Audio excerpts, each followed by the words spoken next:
স্বয়ংসম্পূর্ণ চাকরি বিধিমালা প্রকাশ না হওয়ায় 12 ডিসেম্বর সকাল 7টা থেকে সর্বাত্মক কর্মবিরতি এবং সব ধরনের যাত্রী সেবা বন্ধ রাখার ঘোষণা দিয়েছেন Dhaka mass transit company limited কর্মকর্তা-কর্মচারীরা। এক সংবাদ বিজ্ঞপ্তিতে জানানো হয়, প্রতিদিন ডিএমটিসিএল এর প্রধান কার্যালয়ের সামনে শান্তিপূর্ণ অবস্থান কর্মসূচি পালন করা হবে। কর্মচারীরা জানান, 2013 সালের প্রতিষ্ঠার পর 12 বছর পার হলেও এখনও প্রতিষ্ঠানটির 900-র বেশি কর্মকর্তার জন্য স্বতন্ত্র চাকরি বিধিমালা চূড়ান্ত হয়নি।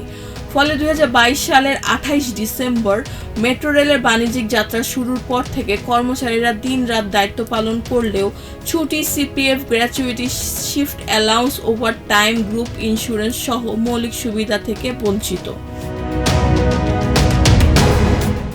2024 সালের 12 সেপ্টেম্বর উপদেষ্টা কমিটির নির্দেশনায় 60 কর্মদিবসের মধ্যে সার্ভিস রুল প্রণয়ন করার কথা ছিল, যা বাস্তবায়িত হয়নি।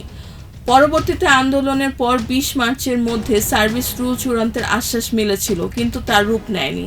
কর্মচারীদের দাবি, একাদশ অধ্যায়ের বিশেষ বিধানই প্রধান বাধা, যা মেট্রো রেল প্রকল্পের জনবলকে ডিএমটিসিএল-এ আত্মীকরণের বিষয় যুক্ত করে এবং যা প্রচলিত আইন ও সুপ্রিম কোর্টের রায়ের বিরোধী।